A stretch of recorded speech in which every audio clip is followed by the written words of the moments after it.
Tamara Linke is my special guest. She specialises in voiceover and also opera singing. That's an interesting thing. Yeah. Sing for State Opera of South Australia when I get the chance. And do a bit of everything. I've been in rock bands. I've tried it all to work out. Hyperactive as well as precocious.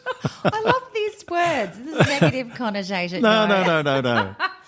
No. Look, so yes, I was at radio and they'd get me to go on and do some of the voiceovers, which was kind of fun. And it wasn't till then I realised this is actually an occupation. You can do this. You can get paid. You can get paid to do it. To talk on the television or the radio or do animation. So, would you like a glass of wine? Wow, this is, what time is it? It's like it's after 11. Fart, isn't it?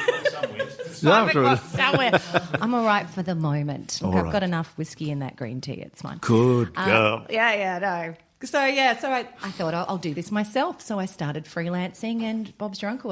Would get work, and I don't know if you're familiar with Kevin Goldsby. Kevin Goldsby, no. Tell me. Well, he was around. He started in radio about the same time I started in radio. Okay, right. But he came more from acting. And stayed more in the acting world. Sure. But he made more money than John Laws. Wow. Out of voiceovering. Yes. He had a few sort of accents and a few specialties, but he just had the most beautiful voice which he could apply to sell any subject, any product you could think of. Yeah.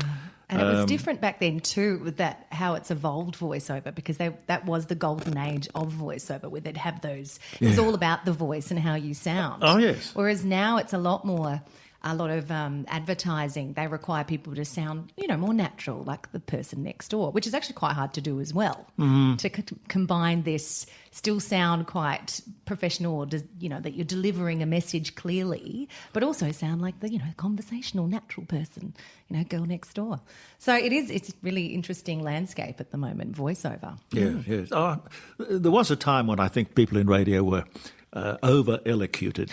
A little bit much, yeah. Yeah, but it was there were some wonderful voices that you could listen to. I mean, that was the thing that Laws had, which was just the God-given gift, just the most beautiful voice. Yes, absolutely. And if you can turn that into making a living, I mean, it beats having a job. Well, it is good fun, because I can tell you can go to work with your pajama pants on. Yep. Or whatever you wish, and you could be a Disney princess one day, or an evil Russian snake the next for some video game. Well, nobody knows. Do an evil Russian for me. Well, would you like me to do an evil Russian? I will get you, and I will kill you, no matter what you say. I know you try and tell me, that you want me to save your life, but I will kill you. I do it. You're doing it yourself. Don't worry. Do you base the voices on people you've heard? Or? I have, yes, I do, and that is a lot. You channel these people, so you get inspiration, whether it's from like a famous person, there's Drew Barrymore, who's, she talks like this, so she has that little lisp that's there, and she's kind of Valley Girl, and if you can kind of like channel those things, then it's like a combination of all sorts of things when you're doing characters. So it's where you put your voice, the essence of who they are as a personality. Are they exasperated? Like Jennifer Coolidge, she's, the actress, she's all very, oh God, worried about things all the time. And, but then she's got a lot of conviction. She, stands up for herself. You got that. And you think of the type of person that character is, or could be a funny neighbour that's got a really interesting quirk, so applying that kind of stuff to your work is what makes it so much fun. You can build characters. Male voices? Do you do male voices? Oh, you know what? I do some interesting... No, I don't. I can do young boy voices. There's a lot of call for women to do boy voices. So, because you can sound a little bit more scrappy like this. Like, Hi, how you going? I'm Timmy. I'm an 8-year-old boy and I just kicked a footy through a window. Gah! So there's that whole thing. But as far as men, no, I haven't played a man yet. So you've got a stable of characters. Yeah, that's right. You have your little portfolio and you build on that, use those characters, or, make them higher, lower, slower, all these things. Do you have an agent? I don't have an agent at the moment. I'm freelancing in Adelaide. I mean, a lot of the agents are in Melbourne and Sydney, and I think when you're from Adelaide, it's harder because they tend to want to have people in the studio. Yeah. So they're kind of a bit like Adelaide. Yeah. Yeah, I don't know that there are many advertising agencies left in Adelaide. Well, are there? no, you'd be surprised. There are plenty. Yeah, I get a lot of work from a lot of Adelaide ad agencies. Do their I did the COVID-19 campaigns when that was all happening. So I made a bit of a profit from COVID, sadly. Yes, I know. They're still going. There's all this stuff that happens, under the Adelaide sky that you wouldn't think. But no, it's all still going well, I would say. When did you first start doing this? About 12 years ago, 15 So you were years doing ago. just coming out of school. Oh, isn't that lovely? You've said that. Well, I was just about to have... I just started a couple of years before I had my first child. So I was in my late 20s. And I had set up at home this mattress thing, camping mattress, that I'd put around to create like a bit of a buffer and set up my first mic.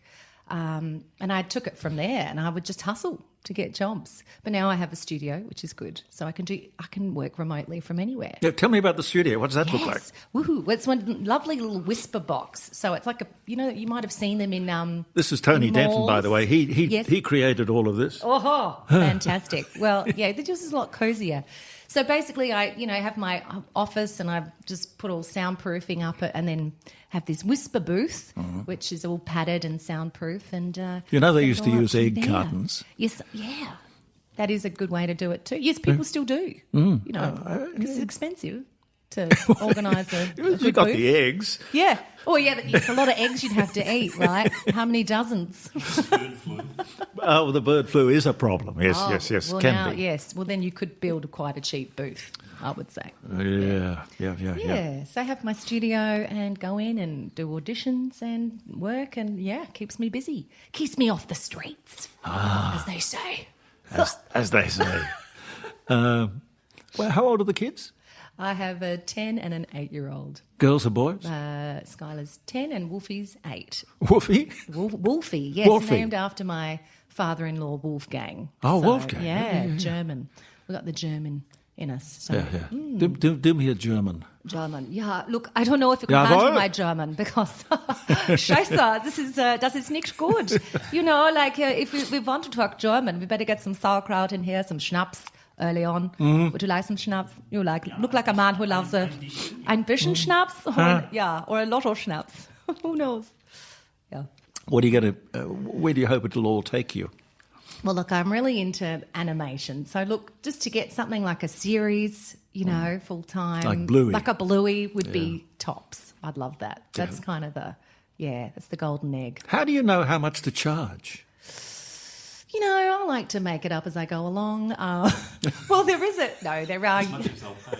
Yeah, as much as they'll That's right. pay. You just try it on. Yeah. No, there are MEAA rates, so union rates. So there's a rate card that you can go on the website and have a look. And they're the standard rates. But again, everything's negotiable and depending on the budget of the client who you're working with. So what does it cost to get you to come and read a commercial, or is it? It depends on so many factors. Well, how many do you if you're there for the hour? Sure. What's the limit of the number of commercials you'll do in an hour? Okay, so you can do 5 of the same type of commercial, if it's for the same brand. So you might get a radio brand that you've got 5 different little specific products that was part of that whole brand. So it's the same essential commercial, but you're saying it differently slightly every time. So it'd be up to 5 tracks in that hour. And then you charge for the next hour again. And it also depends on... So how much for the first hour? Oh, my God. Tell me, come on. Rate You've got card. no idea how much this is costing you. That's right. Well, it depends. Is it state? Is it national? How long is it running for? This is international. This is international. It's ticking away. Yeah, $8,000. No. No. Oh, God. If it's a TV commercial, you're looking at a couple of grand, depending on what the company is. And Yeah. So, hey, and that might only take you not even an hour. Might And take then- you 30 minutes. And then do you have to agree not to work for any other competitor? No. Well, it depends on what they stipulate. Mostly not. Yeah. No. I But mean, they if wouldn't you're, want your voice popping up no. If you're selling doing a something similar. right? Like if you're doing Panadol, and then Yeah. Nurofen want you to do something. Look, yes, it's probably written into the yeah. contract if you do that. Yeah, Yeah, negotiable integrity. yeah, Yeah. that's true. It hasn't happened to me yet. Like I haven't had 2 offers from a similar brand at the same time. So I'll let you know when that happens. Right. That's a good point. What about AI? Do you worry about that?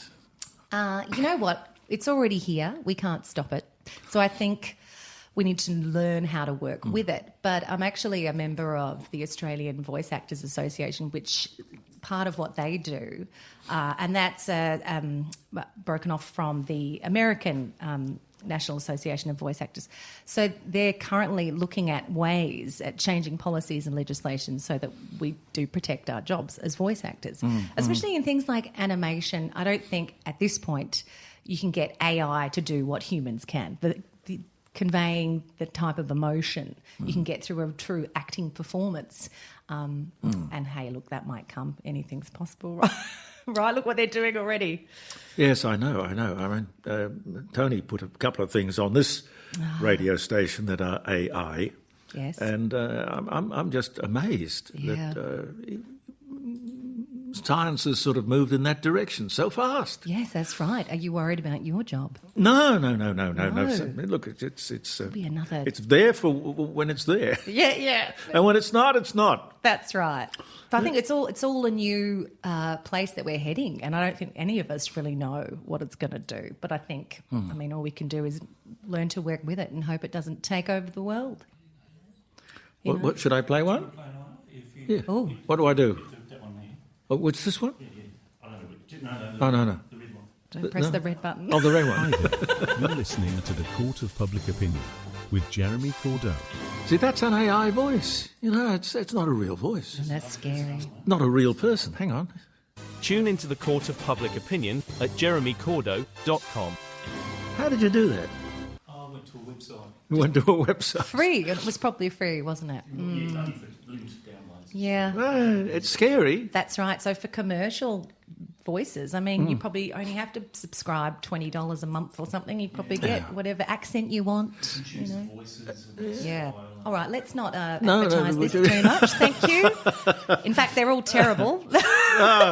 There's lots of glitches. I wouldn't recommend. Go with the human. I'm going to delete that. Well, it's a fear that was sufficient to have all of those actors just go on strike and be prepared to stay out for a long time. Yes. It's a good point. Yeah. So there is a real paranoia about AI. Absolutely.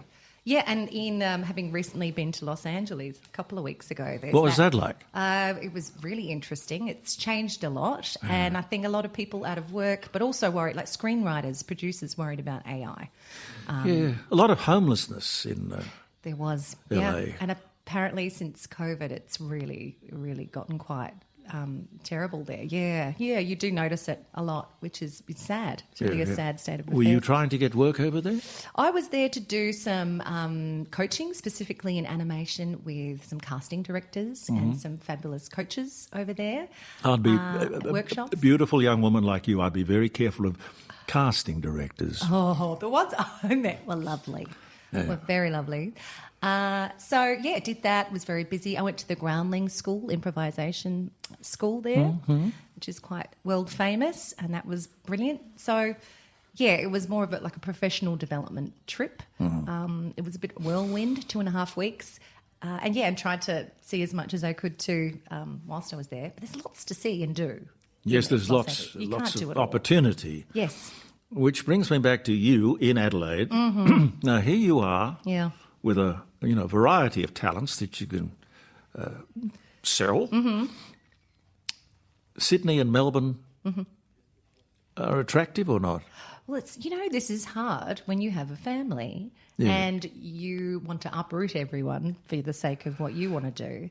Yeah. But I'd like to think we can travel now because we have things like the internet, and I can I can record from my studio, or I can travel if need be. So the world is a smaller place, I think it isn't is. Look, I work for a company in Barcelona, and I did the YouTube music ads for Australia. So they hired this Spanish company to do the YouTube Australia ads, and I was on a call, for example, with someone from London, from Melbourne, and LA, and Spain. So they were recording it from Spain through my studio here in Adelaide, and it's just phenomenal. This can be done, and then the ad goes out. It's easy. What's the sort of equipment that you've got? I mean, this is a like to know my equipment? Rodecaster Pro number 2. It's fancy, very, very fancy there, Jeremy. I do love your Rodecaster. You show off. I like the pretty little lights. You like that. Yeah. You like your toys. Lovely. Well, I have so what do I have? A diaphragm mic. I think it's a Rode as well, actually. I've just upgraded. A Focusrite interface, and it connects to my Mac computer all through that. And that's really all you need. And a monitor so I can read my scripts inside the booth. Yeah. Right. Yeah. And who designed it all for you? Well, I just purchased it online. They came and set it up. I can't remember the name of the company. But they came in and they put it up. And, and then I added bits to it, some extra soundproofing with the foam that I wanted, and Bob's your uncle. So you could really run your own... Oh, what am I saying? What are you saying? You could run your own radio station. Well, you're giving me ideas. Wow. But I do have a podcast, though. So we do that there too. What's the Like podcast? this. The podcast is called The Beautiful Nightmare, and I co-host that with Chanel Franklin. The Beautiful from Adelaide. Nightmare. The Beautiful Nightmare. It's all about, what's it about? It's a comedy podcast, but it's primarily about women. We talk about all sorts of things, from what it's like being a mother in this day and age to sex and What do you talk work, about and sex? I shouldn't have mentioned that. Shouldn't have mentioned that. Well, we recently, latest episode, we interviewed Jamie Bussaud, who is a sexologist. So we have an interview with a sexologist. Yeah, she gives you some hot tips, but really is quite transparent. Did you learn with anything? things. I learnt some things, Jeremy. Some things I learnt, which I will not share today with you, because I'm still working it out okay. See, the thing about the podcast business is that, unlike radio or television, is that it's unregulated. I mean, it's the Wild West. It is. You can really say and do anything you want. You can. Until, of course, they in Canberra come up with this... what do they call it? Misinformation and disinformation law. Yes, I was wondering when this is going to happen. Well, what do you know about it? All I know is that I would not want anyone sitting in judgment as to what was misinformation or disinformation. I think it'd be much more likely to be a bureaucrat who had been given the job of making sure that whatever was said did not conflict with my politics. Yes, right. Or the politics of the day. Yes, you can see how that would go awry. Yes. Which is what you must have. You must have disagreement and argument and debate. Mm-hmm. Yeah, well, there's a lot of that at the moment, like the inability to have debate at all, because it should be one way and that's it. Yes. And let's not discuss it. Yes. It cannot be discussed, or you'll be cancelled. Well, one of the things cancelled is a thing, isn't it? One of the things we talked about this morning with Bella De Brera from the Institute of Public Affairs, she's done a survey of what the schools are doing to our kids as young as 3. Right. And it's all woke. It's all indoctrination. It's all about social engineering. And it's probably something that is going under the radar and certainly not being noticed by the parents of Australia. Right. And they want us to get our kids into early learning, but what are they learning? Yes. As early as possible. When in actual fact, children should be left in under the influence of their mothers and fathers and their family for as long as possible. Interesting. Yeah. Well, that's where they say it starts at home, right? Well, as the twig is bent, so shall grow the tree. I want all my trees to grow as I want them to grow, not as some... Person. I don't know. I don't know what you'd call them. They're not... why are they telling me Donald Sutherland has died? I knew that. Is that news? Oh, that's sad. Well, it is sad, but well, a wonderful life. He was 88. Oh, well, he's done well. Yeah. Just somebody recommending me that I go to. Oh, okay. I go to Sky News to look at his life, which is fair enough. Yes, you're right. It is a whole different ball game having kids and knowing. But I mean, has every generation had that at some point? Surely, in a different way. Oh, well, maybe. But we've got to continue questioning it, not accepting it. Sure. What's the name of the podcast again? The Beautiful Nightmare on Apple or Spotify or anywhere you listen to podcasts. How long is it? The podcast? Yeah. Each episode probably runs between 30 minutes to an hour. Because we do one from the garage. Oh. We call it the Court of Public Opinion. Yes, of course. Yes, I know this. Yes. Website. Oh. Tony has just found you. Thank you. You've been discovered. Finally, at last. Let me At have a look. last, I've been discovered. At last! Oh, no. Animation, voice actor, commercial. Yes, TamaraLinke.com. that's it. TamaraLinke.com. Correct, yes. Lovely. Yeah. So, if you need a voice for, anything really. Who are your mentors? Have you grown up admiring or being influenced? I used to really like, is it Marianne Faye from the Comedy Company? Yeah. She played Kylie Mole. Do you remember her? But she's a brilliant actress. Kylie? Kylie, she goes. Coily? She just She goes and Remember she goes. do that one? Yeah, that's yeah, she did that. She goes and she goes and she She was goes. great. But a lot of those I've often wondered what that comedians- meant. Yeah. Which one? She goes. Yeah. She just goes. Oh, it's because she hasn't finished the sentence. Oh, and she goes. She goes, oh, Darren. She goes, Darren. Like, oh, hey, you, Darren. And she'd have that bubble gum. I still remember it. Yeah. But all those sort of the skit, I love that skit comedy. So a lot of those female comedians, which there weren't as many really. No. back Who was she then. married to? She was married to someone famous, So wasn't she? her husband, McFadgen, what's his last Oh, name? Ian. McFadgen, Ian is that how you McFadgen. say it? Yeah, I And he think was on that's it too. I think they may have even created it, didn't Yeah, they? I don't know that the world has that sort of creativity on television anymore. I don't know why. Maybe just a fashion. These things come and go, I And look, suppose. we don't in Australia. It would be great to have a sketch show like Saturday Night Live, which I love. It's brilliant. Why can't we go back to having variety like It's the funny, Tonight we Show? don't have. I have also said the same thing. Like even a talk show. We It don't would have that to be since cheaper. Rove. It would have to be cheaper Yeah, I than don't the stuff know. that they do. Yeah, well, if you can sort it out, well, Like Steve Vizard or something. Steve. Well, Steve Vizard. You know Steve Vizard? He was a corporate lawyer. Yes, I know. That's It right. sort of played around with this, but he must have gone to America because you couldn't readily see David Letterman here. But he obviously looked at and recorded Yeah, maybe the right. David Letterman Yeah. show, the Tonight Show, or the Late Show, whatever it was called, Yeah. because his program was absolutely identical. Yes. I mean, even the set, and he would, Letterman would throw his pencil through the window and break the glass, and he does the same thing. Oh, did he? I don't So it's such a blatant rip-off. But well, as long it as worked. somebody didn't see the original, Sure. he could get away with it. Yeah, don't reinvent the wheel. I mean, yeah. Yeah, well, if it's successful, well, That's it. Why not? But yeah, we don't have anything like that. Maybe it's not the trend here anymore. And maybe with the internet, there's so much online. You can just access everything. Streaming. yes, I know streaming is a terrible thing, though, when you think It is. that people used to be able to make a living out of Yeah. music, making records. Yeah, yeah. Can't now. I mean, you have to have 500,000 streams. You call them streams? Yeah.